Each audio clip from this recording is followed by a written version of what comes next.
Wanaparthy municipal ఎన్నికల్లో కాంగ్రెస్ జెండా ఎగురవేస్తామని MLA Megha Reddy ధీమా వ్యక్తం చేస్తున్నారు. గత పంచాయతీ ఎన్నికల్లో ఎదురైన ఇబ్బందులను దృష్టిలో ఉంచుకుని ఈసారి పక్కా ప్రణాళికతో ముందుకు వెళతామని స్పష్టం చేస్తున్నారు.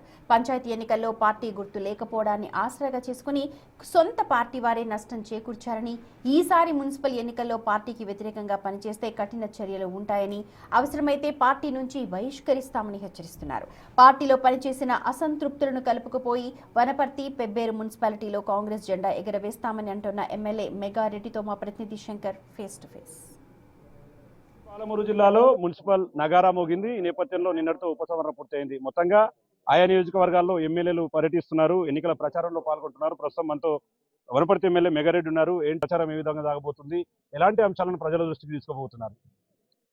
వనపర్తి మున్సిపాలిటీలో వనపర్తి పట్టణంలో మేము ఇప్పుడు 33వ వార్డులో ఉన్నాం. ఇక్కడ మా కాంగ్రెస్ పార్టీ బలపరిచిన అభ్యర్థి మాధవి ఎస్ఎన్ రమేష్ గారు ప్రచార కార్యక్రమం నేను పాల్గొంటున్నా. ఇప్పుడే వనపర్తి వెంకటేశ్వర స్వామి దర్శనం చేసుకొని ప్రచారం స్టార్ట్ చేస్తున్నాం. సో వనపర్తి ప్రజలు, నేను లాస్ట్ 8 వార్డులు అయిపోయినాయి ఆల్మోస్ట్. సో దానిలో భాగంగానే వనపర్తి ప్రజలు అభివృద్ధి అంటే ఇందిరమ్మ రాజ్యం, రేవంత్ రెడ్డి గారి సర్కారు, ప్రజాప్రభుత్వం ఇట్లా గల్లీల నుంచి స్టార్ట్ కావాలనే ఉద్దేశంతో మేము గడిచిన 2 ఇయర్స్లో మా ప్రభుత్వం వచ్చిన తర్వాత దాదాపు 54 కోట్లతో సీసీ రోడ్లు, డ్రైన్లు చేసినాం.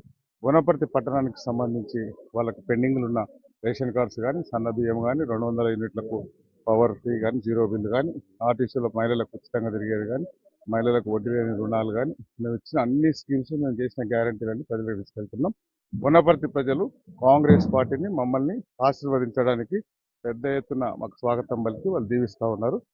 ఈ రోజు నేను ఇక్కడ చెప్తున్నా, వనపర్తి మున్సిపాలిటీలో ఉన్న 33 వార్డులు, పెబ్బేరులో ఉన్న 12 వార్డులు మొత్తం కాంగ్రెస్ పార్టీ అభ్యర్థులు గెలుస్తారు. వార్డులో తిరుగుతున్నాం. ప్రజా సమస్యలపైన ప్రత్యేక దృష్టి సారించడంతో పాటు పార్టీలైన దాటి పార్టీకి నష్టం ఎవరైనా చేకూర్చాలని చేస్తే మాత్రం వారి మీద పార్టీ బహిష్కరణ ఉండబోతుంది. పంచాయతీ ఎన్నికల్లో జరిగినటువంటి సమస్యలను ఈసారి రిపీట్ కాకుండా ఖచ్చితంగా కాంగ్రెస్ పార్టీ అభ్యర్థులను గెలిపించుకొని మున్సిపల్ ఎన్నికల్లో తమ జెండా ఎగరవేస్తామని చెప్పి కూడా వనపర్తి ఎమ్మెల్యే మెగారెడ్డి చెప్తున్నాడు. ఇది ఇక్కడ ఓవరాల్ గా మున్సిపల్ ఎన్నికలకు సంబంధించినటువంటి update. Camera person Nageshwar, Shankar, big TV, Wanaparthy.